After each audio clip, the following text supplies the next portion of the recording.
அத்துணை பேருக்கும் chief guest உள்ளிட்ட அத்துணை பேருக்கும் மாலை வணக்கங்களை நான் தெரிவித்துக் கொள்கிறேன். என் நேரம் ரொம்ப குறுகியது. அந்த நாளில் 1969 பார்க்கும்போது திமுக மேடைகளில் மாதவபால் பேசுவார்னு நைட்டு 11:30 வரையும் எடுத்துருவாங்க. இது அரை மணி நேரம் கூட டைம் இருக்காது. அந்த அப்போது ஒரு நெருக்கடியான சூழ்நிலை நான் இருக்கிறேன்னு சொல்லிட்டு ஐயா சேகர் அவர்களை பற்றி ஒரு ரெஃபரன்ஸ் சொல்லணும்னு தான் நான் வந்தேன். ஒரு டாக்டர் ஒருத்தர் ஒரு பேஷண்ட்டுக்கு ட்ரீட்மெண்ட் பண்ணுறாரு. அந்த பேஷண்ட் வயதானவர் 86 வயதானது. ஹார்ட் கேஸுக்காக அட்மிட் பண்ணியிருந்தாங்க. அட்மிட் பண்ணி 3 hours தான் முடிச்சுட்டாங்க. அவர் தேம்பி அழுகுறாரு. பில்லு 18 லட்சம் ரூபாய் கொடுத்தாங்க.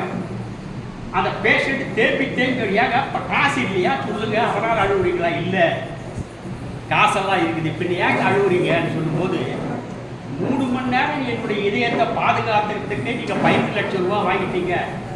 ஆனால் கடவுள் 86 வயசு வரை என்னுடைய உடம்புல இருக்கிற எல்லாமே பாதுகாத்தாரு. இறைவன் எவ்வளவு கருணையானவன் நினைச்சு நான் அழுகுறேன்னு சொன்னாரு அந்த டாக்டருக்கு சொல்லி.